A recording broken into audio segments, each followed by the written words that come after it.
kita pengen tadabbur ayat supaya bisa healing perasaan kita yang sedang terluka, healing tentang beban kita. Gimana cara biar kita tuh, kalau bahasa terapis tuh, rilis beban, masalah, curhat supaya rilis gitu kan, rilis curhat. Oke, itu salah satu metode. Terus apa metode lain untuk kita rilis atau kita bisa healing dengan ayat-ayat Al-Quran? Tadabbur. Jadi ada tafakkur, ada tadabbur, ada terapi. Islam tuh banyak banget hal-hal yang bagus, tapi tidak ada yang lebih indah dan lebih tepat dan lebih efektif daripada terapi dengan tadabbur Al-Quran. Bukan hanya baca, tapi tadabbur Al-Quran. Menghayati, memahami pesan-pesan Allah di dalam Al-Quran. Makanya ketika Nabi punya masalah, obatnya Al-Quran. Itulah kenapa di dalam Al-Quran Allah menyebutnya wasyifa'un lima fis sudur. Dia itu obat, penyembuh, bahkan bukan obat. Kalau obat itu dawa, kalau syifa penyembuh. Dawa belum tentu sembuh, bisa sembuh bisa enggak. Tapi kalau syifa ya udah pasti sembuh.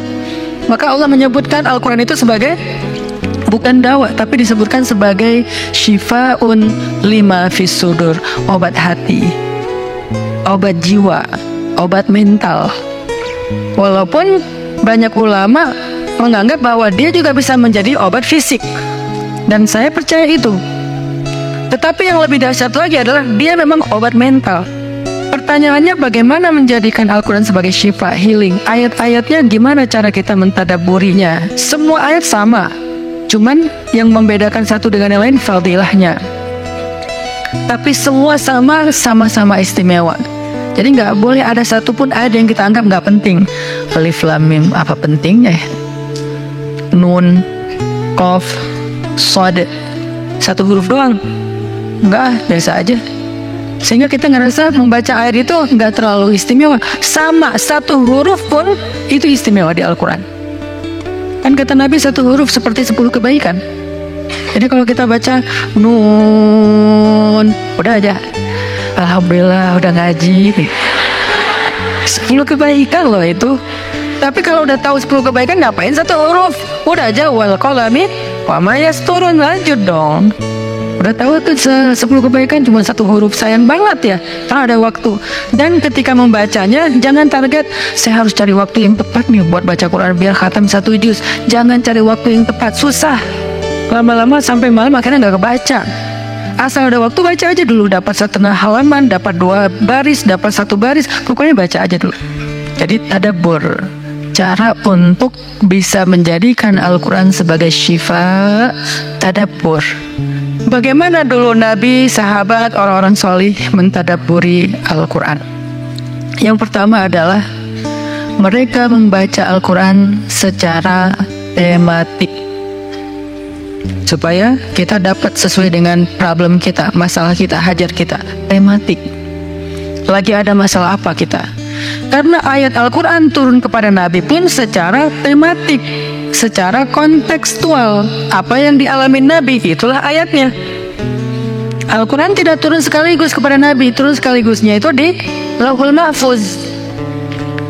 Lalu sampai kepada Nabi berangsur-angsur selama 23 tahun. Kenapa berangsur-angsur, Ustaz? Dan kenapa nggak urut? Turunnya yang pertama adalah Al-Fatihah dan Al-Alaq. Kenapa sekarang Al-Fatihah lalu Al-Baqarah? Kenapa nggak Al-Fatihah, Al-Alaq, kemudian surat apa lagi yang berurutan sesuai dengan urutan turun? Kenapa kok dibalik-balik, kok diacak-acak? Karena Al-Quran turun itu secara tematik, teman-teman. Hikmahnya apa? Hikmahnya karena dia tidak turun untuk sekedar dibaca. Dia turun untuk ditadaburi supaya jadi solusi, petunjuk dalam hidup. Petunjuk apa? Petunjuk terhadap masalah yang lagi dihadapin. Dan kita nggak akan dapat petunjuk kalau nggak ngerti kan? Coba baca petunjuk penggunaan obat.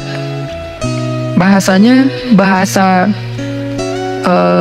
bahasa Thailand misalnya. Banyak kap-kapnya. Susah kan kita? Gimana berapa hari sekali? Kayaknya 5 kali sehari deh. Padahal cuma 2 kali sehari. Nggak bisa dapat petunjuk karena nggak ngerti. Maka supaya kita bisa tadabbur, kita pahami. Nah, memahami apa? Sesuai dengan tema.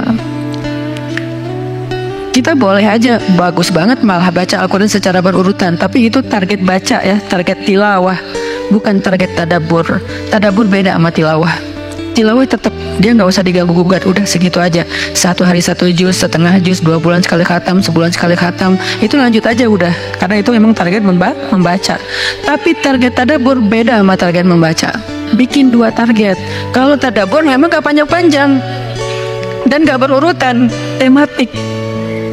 Kita mau lagi masalah apa sih? Gimana kita cari temanya Ustadz?